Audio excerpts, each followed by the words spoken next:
Welcome to this explainer. If you're tuning in, it probably means you've recently stepped up into a management role. Or maybe you're just looking to seriously sharpen those foundational leadership skills. Well, consider our time together today as a personal mentoring session. We're going to build a playbook for you, pulling directly from the incredible insights shared in John Pearson's review of Dick Daniels' book, The 365-Day Leader: Recalibrate Your Calling Every Day. Daniels focuses on the daily disciplines of exemplary leaders, and we're going to use his concepts to help you navigate the very messy, everyday reality of leadership. To kick things off, John Pearson includes this absolutely brilliant quote in his preface by the late Zig Ziglar. People often say that motivation doesn't last. Well, neither does bathing. That's why we recommend it daily. I mean, it's funny, but it hits the nail right on the head, doesn't it? It perfectly captures exactly why we need daily nudges of leadership.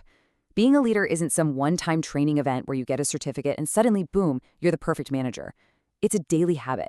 It's about actively recalibrating your calling every single day. So here is our game plan for today. We're going to cover 5 key areas. First, building daily leadership habits. Second, understanding why you are the culture curator. Third, the final interview questions. Fourth, mastering weekly staff meetings. And finally, avoiding the arrogance blind spot. Let's jump right into section 1, building daily leadership habits. You know, exemplary leaders are constantly developing themselves. For years, folks relied on a daily dose of Drucker. That's Peter Drucker, the father of modern management. But for the next generation of managers like you, lifelong learning requires fresh, daily nudges. You need a short snapshot every day of what excellent leaders actually do in practice. And so, here is my first gentle mentor's warning for you. Avoid the leadership delusion. That's the delusion of assuming everyone else needs a coach except you. Because you've stepped into management, it is incredibly easy to fall into the trap of thinking, hey, I'm the one doing all the coaching now. But stepping up actually means you need coaching more than ever. You have to keep developing yourself if you're ever going to effectively develop the people reporting to you. Moving right along to section 2, you are the culture curator. As a new manager, you're holding this brand new responsibility.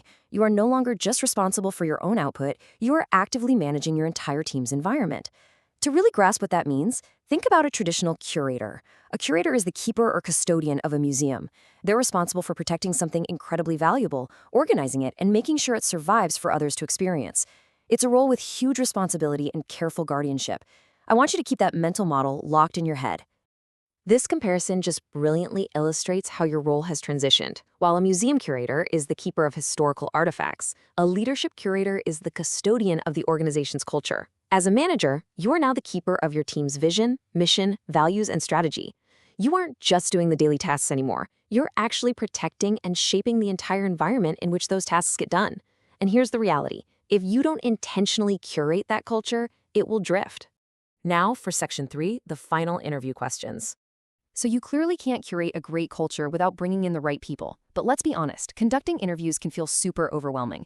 To cut through all that noise, rely on these 3 final interview questions. Number 1, professional competence. Can they do the job? Number 2, personal drive. Do they actually want to do the job? And number 3, cultural fit. Will we like them while they do the job? If you can answer a solid yes to these 3 questions, you are well on your way to making a fantastic hire. It really is that foundational. But what happens if you get it wrong, or maybe you inherit a bad fit? Here is a crucial gut check about the toxic team member. Failing to manage based on those 3 questions will inevitably poison the exact culture you're trying so hard to curate. As Daniels warns, making well-intended attempts to pull a toxic member up while waiting entirely too long to take real action literally just succeeds in bringing everyone else down. Your responsibility as the culture curator means making the hard call to protect the rest of your team. All right, section 4, mastering weekly staff meetings. Let's talk about the day-to-day rhythms of your team. You need a check-in rhythm that actually drives results rather than just wasting everybody's Tuesday morning. To achieve true meeting mastery, you want to follow this cycle. First, review the introduction of whatever topic or book you're studying together. Next, walk through the 6 practical how-to implementation steps to ground that theory into your daily work. Let's unpack that for a second. Instead of just reading about a high-level leadership concept, these 6 how-to steps force you and your team to identify the exact, concrete actions needed to execute that concept this week. Finally, close the loop by answering the so what, as in, why does this matter to our team and our overall goals? By cycling through this structure, you're actively investing in developing your direct reports. And as you structure those meetings, keep this vital principle in mind. A leader's capacity increases only when they protect their time and their priorities to address the important more than the urgent. It is so incredibly easy to let your staff meetings get completely hijacked by the urgent, screaming fires of the day, but your capacity only grows when you carve out real time to focus on important strategy and development. Use the Eisenhower matrix that Daniels mentions, knowing what to do, schedule, delegate, or delete, to fiercely protect that vital time. And finally, Section 5. Avoiding the arrogance blind spot. Listen, as a new manager, there is going to come an inevitable moment when your own confidence actually turns into a liability. Daniels points out that it's a powerful gift to be a subject matter expert and be right 85% of the time. But the real danger hits when a leader assumes they are right 100% of the time. That remaining 15%, that becomes your personal blind spot. This is the absolute danger zone where you are flat out wrong, but you stubbornly think you're right.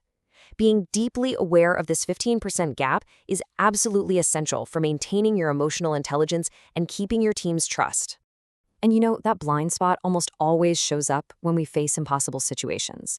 As a leader, you'd obviously love a guaranteed quick solution for difficult problems.